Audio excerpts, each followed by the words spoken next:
চিন্তায় ছিলাম যে জানি না আজকে রিপোর্টে কি দিবে। 3 দিন পর আবার বোনের মেয়েকে ডাক্তারের কাছে নিয়ে গেলাম। 3 দিন পর একটা রিপোর্ট দেওয়ার কথা, মানে 72 ঘন্টা পরে রিপোর্টটা দিবে। আমরা তাই আসলাম আজকে রিপোর্টটা নিতে। অনেক টেনশনে ছিলাম, আর মানে অনেক টেনশনে ছিলাম। বাচ্চারা এমনি অনেকগুলো সমস্যা দেখা দিচ্ছে, জানি না কেমন হবে।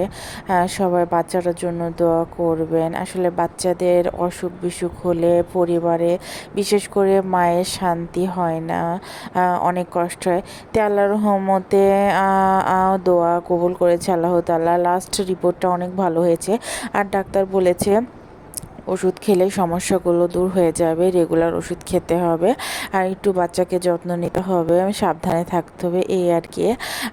বাচ্চারা সব সময় কাঁদতো, করতো, কিন্তু এই তো মাশাল্লাহ ডাক্তার দেখানোর পর, ওষুধপাতি খাওয়ার পর একটু শান্ত হয়েছে।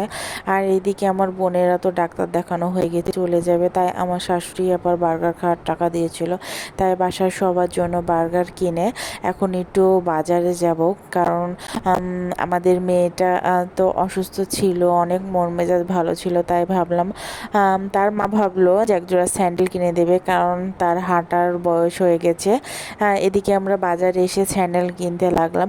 কয়েকদিন তো একদম অনেক ব্যস্ত ছিলাম, মন মেজাজ তো একটুকু ভালো ছিল না। বাচ্চারা অনেক অসুস্থ ছিল, জ্বালাচ্ছিল, আর রিপোর্টগুলো অনেক সমস্যা দেখা দিয়েছিল। তাই আল্লাহর রহমতে ডাক্তার একটা কথা বলার জন্য একটু শান্তি লাগলো, যে ওষুধ খেলে, চিকিৎসা পড়লে ভালো হয়ে যাবে।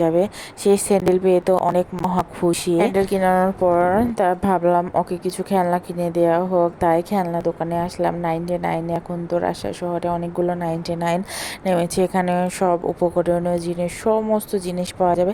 তাই একটা খেলনা কিনলে আমরা এখন বাসায় যাব। আজকের মতো এখানে ভিডিও।